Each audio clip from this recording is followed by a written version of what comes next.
Magandang araw po sa inyo lahat. Welcome po sa panibagong video natin dito sa Makapili TV. Ngayon po, pag-uusapan po natin itong content ni Atty. Libayan kung saan ang kanyang topic ay yung road rage po nung nangyari nung nakaraang taon. So ano ba yung nangyari dito sa road rage na to at ano ba yung pinaka main topic dito ni Atty. Libayan? So bago po natin simulan po yung topic na yan, kung hindi pa po kayo nakasubscribe sa channel na to, subscribe naman po. At the same time, palike na rin po ng mga video. So, tuloy na po natin kung ano po itong topic ni Atty. Libayan.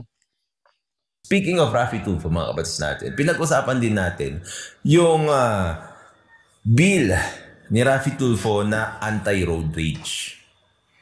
Mga kapatid natin. Tapos, criticize ko rin yon at sinabi ko yung mga hindi ko gusto doon sa bill na pinapasa ni Raffy Tulfo, bakit it was passed because of sensationalism and not... So, yun po.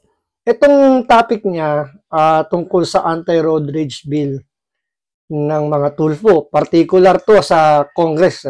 Hindi ko sigurado kung kay Raffy Tulfo itong bill na to, pero ang sigurado ko mga Tulfo, yun, nasa Congress yung nag-file ng anti-road rage bill na to.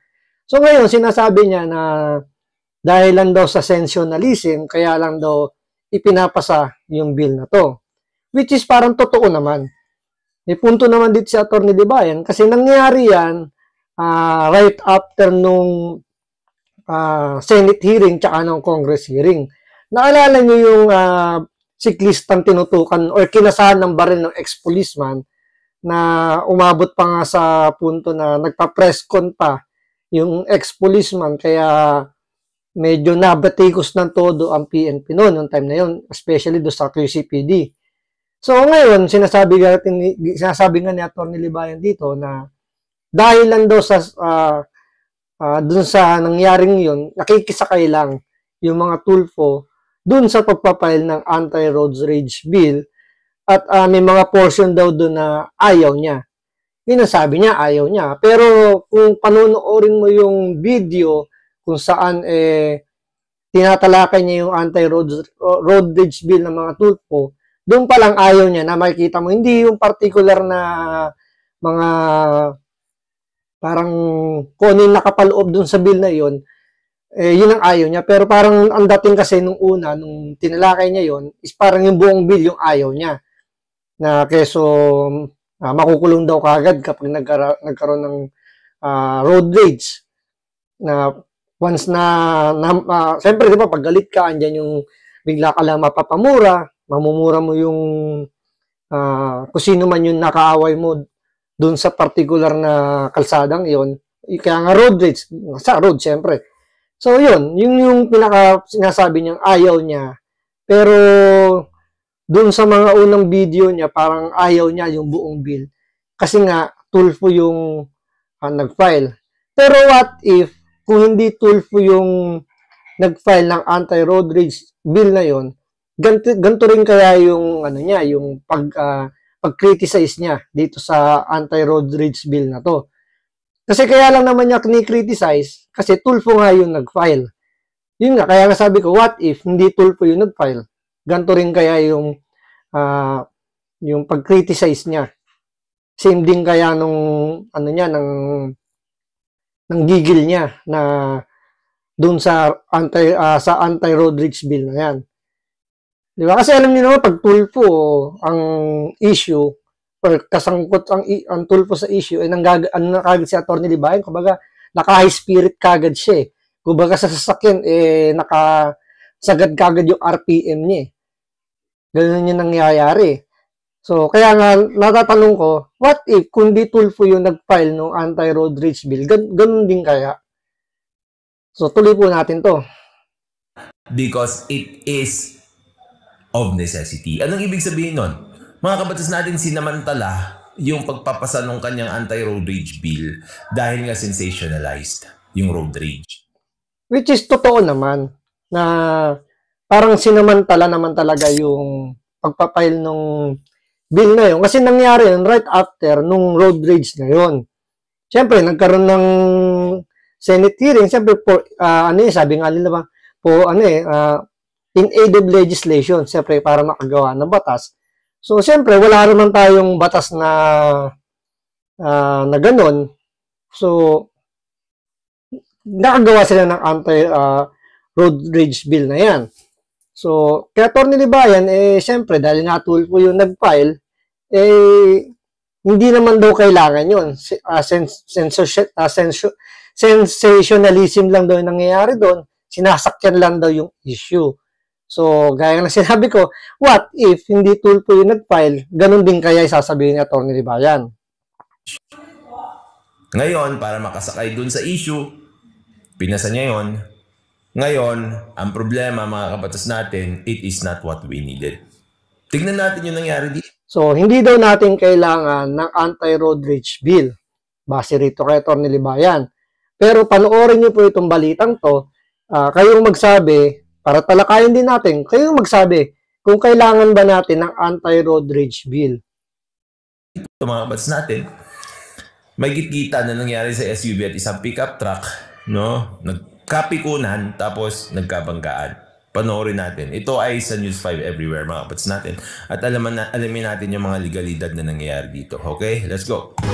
Unahin muna natin ang isa na namang insidente ng road rage bago matapos ang taon. Nauwi sa pikunan ng gitgita ng dalawang motorista sa Silang, Cavite. Ang isa sa... Yan. Pag titignan nyo kasi dyan mga kabatas natin, road rage. Kaya nga road rage ang nananaig dito, emosyon ng tao. And we all know that if people are high on emotions, they do bad things. Totoo yun. Kapag ang tao galit, yung emotion mataas masyado, marami nagagawa siyang mga mali. Kaya nga sinasabi nga, di ba, huwag ka magsasalita kapag galit ka kasi that's the time na marami lumalabas sa bibig mo na hindi mo dapat sabihin. Pero once na nasabi mo na, the damage has done. Di ba? So, kaya nga ang pinaka-advice nga nung nakararami dyan, kung galit ka, is huminga ka muna ng malalim, huwag ka muna magsasalita. Kasi nga, andyan yung tendency na kung ano yung mga lalabas na sa bibig mo na hindi mo na pwedeng bawiin.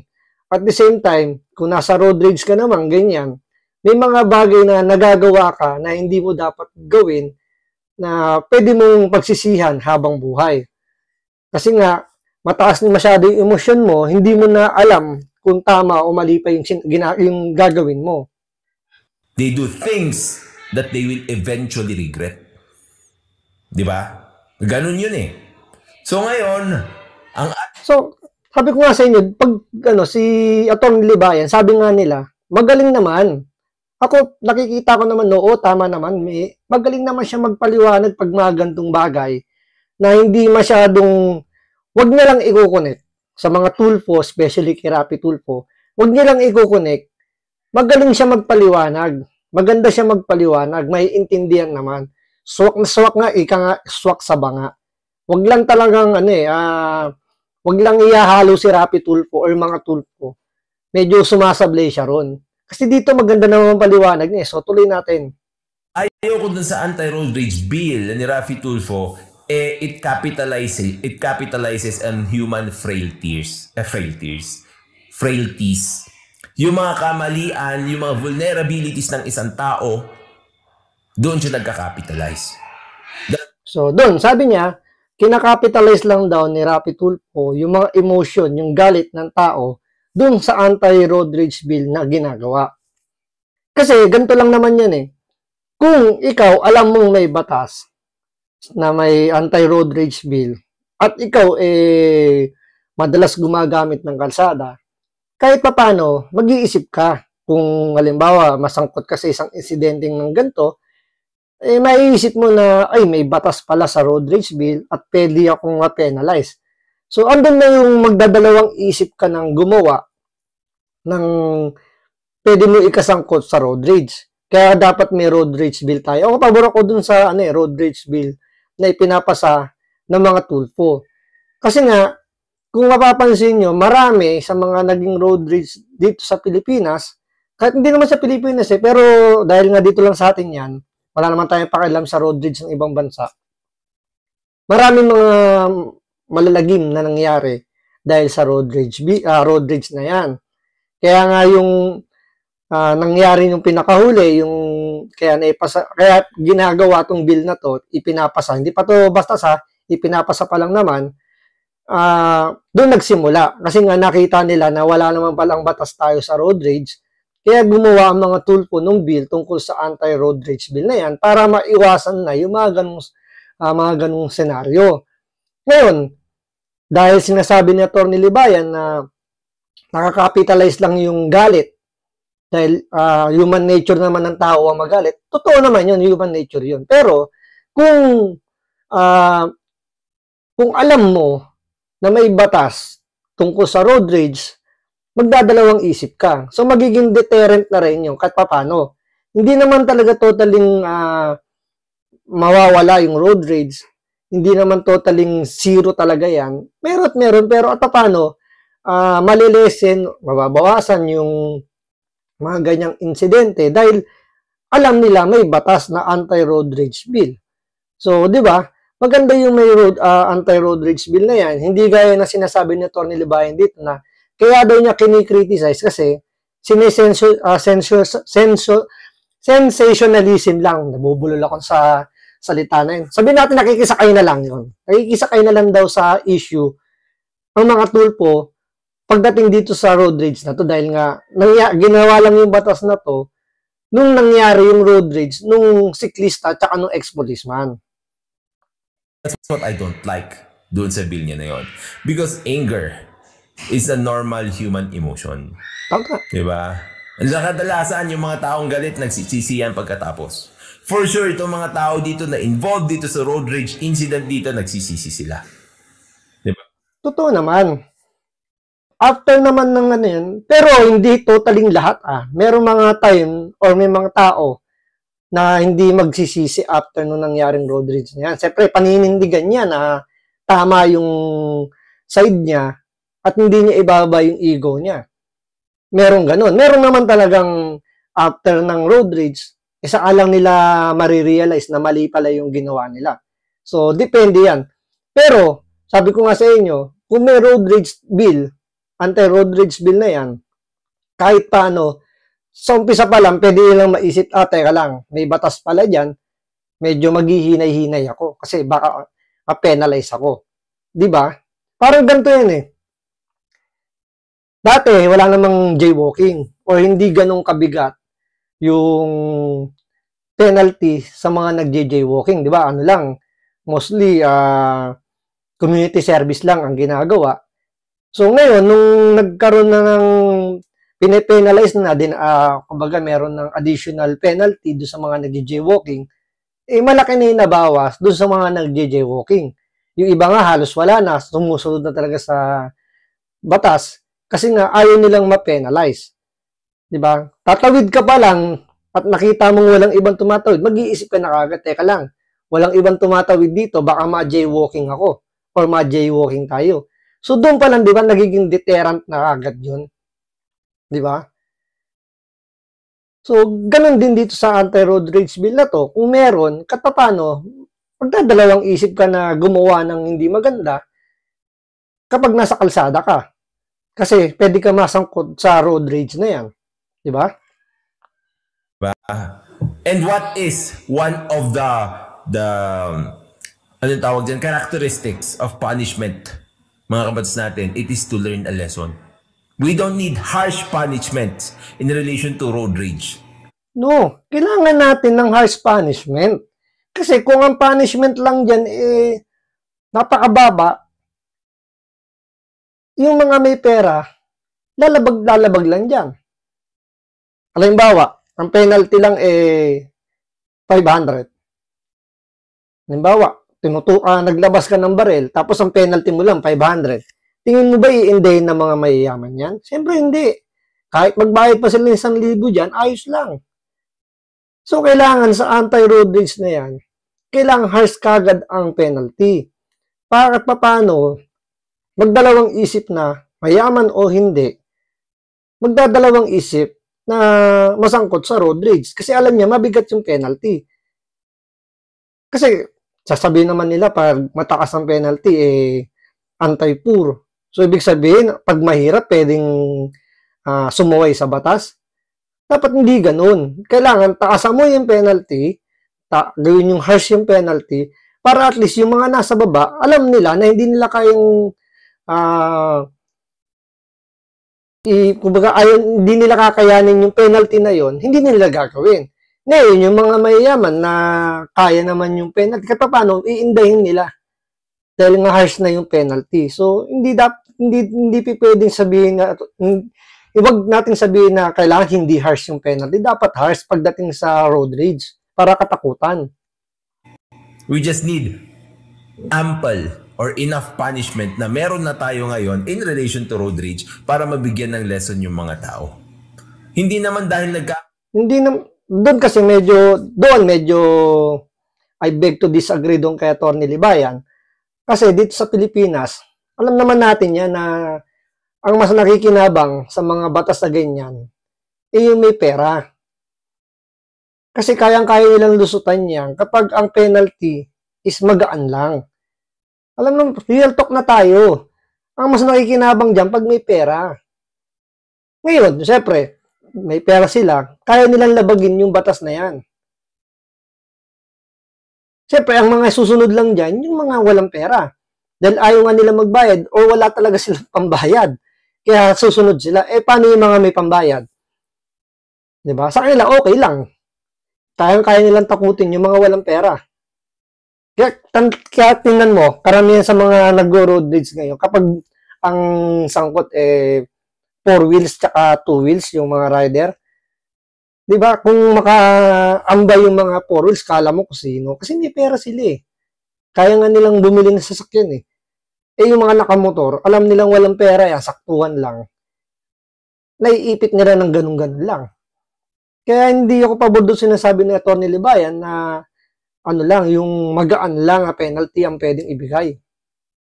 Mali ang isang tao, ikukulong mo na lang agad. Ikukulong mo na lang agad nang walang pakundangan. Doon, I beg to disagree din. Hindi naman purkit nasangkot ka sa road rage at meron tayong halimbawa, may anti-road rage bill na at nasangkot ka sa road rage, ikukulong ka ka din, hindi. Alam nyo, ganito lang nangyayari dyan, purkit nga Tulfo yung gumawa nung bill na yan, yung anti-road rage bill na yan, ang nasa isip kagad ni Atty. Libayan, Tulfo brand of justice ang mangyayari, kulong kagad. Hindi na to dadaan sa due process. Kasi pag yan nagawa tong batas na to, siyempre, pa yan, pagdidebatehan pa yan, andyan yung due process, imposibleng walang due process dyan. Siyempre, andyan pa naman yung mag-iimbestiga pa dyan, kailangan pa ng police report. Hindi naman porkit may anti-road rage bill, kulong kagad. Hindi, siyempre, titingnan muna sino ba yung may kasalanan. Kailangan may kulong mo yung walang kasalanan. Siyempre, kaya mo nga iimbestigan para malaman kung sino yung may kasalanan. Ngayon, kung napatunayan, di kukulong, bigyan ng mabigat na punishment para hindi natularan. Di ba? Okay, tingnan nyo. Mga driver may dalang baril. Nasa frontline ng balitang yan si Faith Del Mundo. Sapol sa video ang tensyon sa pagitan ng dalawang motorista nitong Biyernes ng hapon. Kapag titignan nyo, dali lang naman kasi talaga yung nangyari dito eh. Nagkaroon ng banggaan, merong may mali, of course. Diba? Pwede rin maging pareho mali. Pero pag titignan nyo, parang may mali nga talaga dito yung bumangga. Sigurado dyan, ang mali yung bumangga. Tama naman sa Atty. Libayan doon. Ang mali dyan yung bumangga. Alam nga naman ang mali dyan yung binangga. Siyempre, most of the time, nangyayari dyan, ang may mali, yung nang bangga. Either siya yung bumangga or binangga niya, basta yung nasa likuran, siya yung may kasalanan. Usually, ganun naman nangyayari. Pag yung nasa likuran, siya yung may mali. Pero sa insidente na to kasi, nagkagit-gitan to eh. So, hindi nagbigayan hanggang sa, nagpang-abot sila. Ngayon, there is already a problem. What makes the problem worse? Emotions. Tulad ng lagi natin sinasabi, when emotions are high, intelligence is low. Totoo yun. Ganyan yung nangyayari kay Atty. Libayan eh.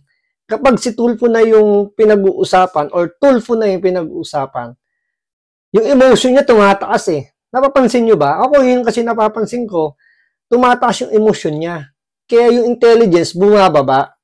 Kaya di ba mapapansin nyo, kapag si Tulfo na ang pinag-uusapan, andyan na yung tinitwist niya na yung mga issue, may connect niya lang si Raffy Tulfo, kahit naman na sabihin natin wala pa namang napapatunayan na talagang sangkot doon, kinukunik niya ng pilit niya ikinukunik. So, totoo yung sinasabi niya, kapag emotion is when the emotion is high, the intelligence low. Diba? So, pag lagi nyo titingnan yun, na pagmasdan nyo si Atty. Libayan kapag si Raffy Tulfo na yung kanyang topic, bumababa na yung intelligence. Andyan na ngayon point na umaabot na gumagamit na siya ng AI, si ChatGPT, di ba? Ginagamit niya ng reference yun. Dahil nga, bumababa na yung yung tumataas na yung emotion niya, so hindi na nakakapag-isip, bumababa na yung intelligence. O, tingnan. Ito si Patrick Ching, huwag naman ganyan. Ay, huwag naman. Ang gwapo, walang utak. Meron naman. Baka hindi lang ginamit. At saka hindi natin alam mga kabats natin kung ano talaga Kung may nangyari before this, we don't know. Diba? Yun lang kasi, yun lang ang lagi kong sinasabi sa inyo. Kaya nga inuulit-ulit na sinasabi na when emotions are high, intelligence is low. Because if you can master your emotions, you can master a lot of things.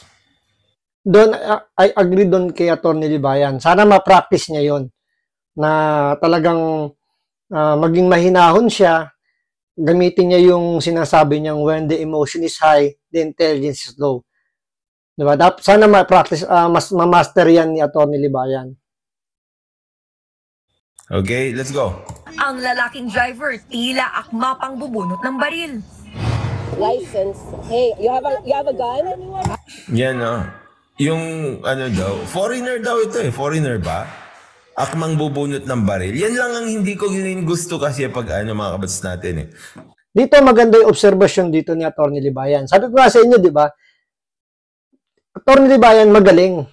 Magaling siyang mag-analyze Kapag hindi Tulfo yung pag-uusapan, magaling siya mag-analyze. Panoorin niyo po ito. Kapag ganto yung mga kinukuhanan, tapos yung magbibigay ng video o mag-upload ng video ay yung tao na kumuha rin ng video, syempre, kwento niya yan, bida siya dyan. So, correct. Kung sino yung nagkuha ng video, siya yung bida doon. Kaya nga, di ba, ang nakikita, pag ganyang isang video lang ang titingnan nyo, side lang nung kumukuha ng video, yung nakikita ninyo. Hindi pa natin alaman kung ano yung side nung binibidyohan. Kaya nga, di ba, sabi nga nila, ang kwento lagi may dalawang version. So, kailangan mo natin marinig yung version ng dalawang magkabilang kampo bago tayo magbigay ng pag-uusga. Kahit yung yung akmang gagawin niya, kahit hindi siya kukuha ng baril, pwede niyang i-interpret na akmang kukuha siya ng baril. Diba? Tuloy natin. I'll call the police. I'll call the police. Stop. Stop. Go back. Kasi pag titignan nyo kasi dito mga kabads natin, I'm just being fair here. Pag titignan nyo dito, gusto nilang instigate yung away.